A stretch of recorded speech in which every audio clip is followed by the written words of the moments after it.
Dinas Pemberdayaan Perempuan dan Perlindungan Anak atau DP3A Provinsi Jawa Timur mendukung dibukanya model pendidikan tatap muka secara bertahap dengan penerapan protokol kesehatan.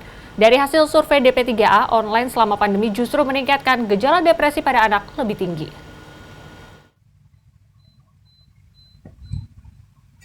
Data Dinas Pemberdayaan Perempuan dan Perlindungan Anak atau DP3A Provinsi Jawa Timur pada tahun 2018 menunjukkan tingkat depresi pada anak berada di angka 6,1% dari sekitar 9 juta anak di Jawa Timur. Namun, selama pandemi COVID-19 yang berlangsung hampir 5 bulan di tahun ini, tingkat depresi pada anak di Jawa Timur meningkat hingga 3 kali lipat dengan jumlah anak sebanyak 10.200.000. Hasil analisis DP3A tersebut didasarkan pada survei Kementerian Perlindungan Anak dan Perempuan Republik Indonesia pada akhir April 2020. Survei itu menunjukkan dari seluruh anak di Jawa Timur yang menjalani pendidikan daring, hanya 32% yang mendapat pendampingan dari orang tua. Sisanya dibiarkan menjalani pendidikan seorang diri. Anak-anak pada masa pandemi ini analisis kita adalah 3 kali lipat depresinya.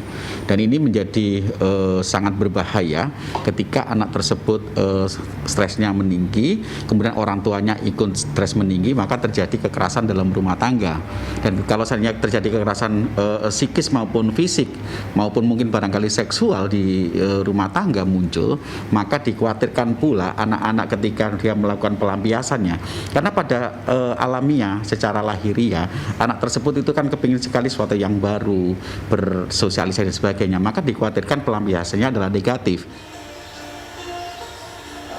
Psikolog anak Universitas 17 Agustus Surabaya mengatakan tingginya tingkat depresi anak merupakan akibat dari pembatasan kebebasan berekspresi dan berinteraksi secara langsung dengan dunia luar. Selain depresi yang kian tinggi, kehidupan psikososial anak pun terganggu. Peran orang tua menjadi ujung tombak terbebasnya anak dari berbagai gangguan psikologi. Karena stres ini bisa mempengaruhi perilaku, mental, dan aktivitas psikososial anak-anak. Di sisi lain, Direktur Eksekutif Yayasan Arek Lintang Surabaya mengatakan kebijakan sekolah online dan offline yang memunculkan kegaduhan di kalangan orang tua ini justru menjadi pemicu munculnya rasa tidak percaya anak terhadap orang tua dan pemilik kebijakan.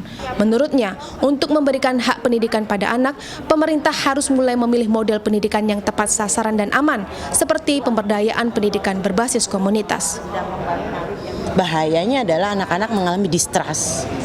Kalau udah distrust, mau ini ngomong apa nggak direken. Ini yang paling bahaya.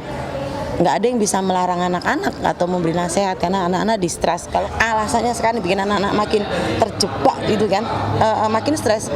Semua orang terjebak, education is schooling. Harus keluar dari frase itu.